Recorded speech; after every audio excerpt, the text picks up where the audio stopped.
Good evening. You might describe it as a gutsy political play for time, but no one knows if it'll succeed. The Campbell government has voted to give British Columbians a vote on the HST, but it won't happen until next September, and the result of the referendum will not be binding. And that has the man at the head of the anti-HST fight saying that he is going to boycott the vote and put his efforts instead into bringing the government down one MLA at a time. A News legislature reporter Shachi Curl joins us now with the story. Shachi. Hudson, just as the Campbell government looks for a way to cool down an angry electorate, Bill Vander Zalm is back and he's turning up the heat. Hey, this is democracy. I'm all for democracy. This is great democracy. What a bunch of crap, pardon me. Bill Vander Zalm, former premier, current Fight HST leader. Moments before, he had stormed out of the committee room where the fate of his anti-tax petition was being decided. $1 billion. Yeah, it really is. No one was expecting total agreement. The NDP side of the committee, tasked with making a decision, wanted an on-the-record vote to repeal the harmonized sales tax in the legislature. The right approach is for us to take this to the floor of the legislature. The Liberal-dominated side arguing for a non-binding province-wide referendum. 18.5% of the people signed the petition.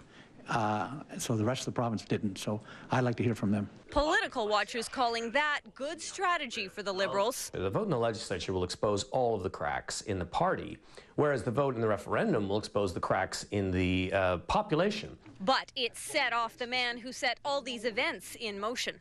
And they keep saying, well, you know, 20% of the people voted, 80% didn't. They don't realize how it is we had to collect those votes. Our volunteers in the rain and cold on street corners because we weren't allowed a voters list. I mean, the whole thing is a scam. It's crazy. The referendum is scheduled to happen September 24th, 2011, 1 year and 11 days from now. It could cost up to $30 million, and after all that, it might not change anything. Vander Zalm accuses the government of trying to manipulate voters, says he won't participate. We're going to work on recall. That's it. We're going to recall and recall and recall. There won't be any end to recalls. If we fail, we'll go again and again and again. And with that, he stormed out. And if that wasn't enough drama, late word this afternoon that another former BC premier is working to take down Gordon Campbell's government. Rita Johnston, 941. Rita Johnston was the last of BC's social credit premiers, then dropped out of active politics for 20 years.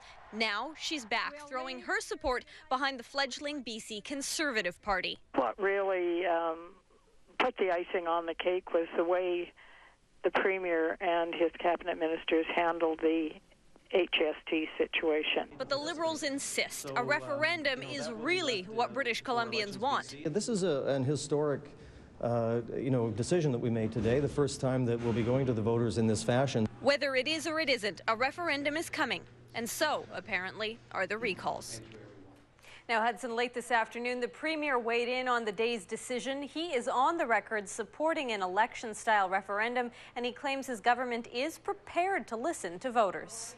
We're not going to ask the public so we don't pay attention to them. I think if 50% of the people that show up at the polls say they don't want it, then I think that we have to reflect on that and put that into play. I think what we're going to find by next year is people are going to see the benefits of the HST. So they're going to reflect and put that into play, but what you didn't hear was a guarantee. Now, as to that $30 million price tag for the referendum, the Premier says that taxpayers will save about this much over the coming year because of a streamlined HST. So he says British Columbians and government coffers will break even and that the money and the expenditure is worth it. The opposition NDP says a vote in the House that was on the record would also have left $30 million available to pay for things like health care and education. They don't think it's money well spent. And this fight will go on and on. Shachi Crow reporting. Shachi, thanks. You're welcome.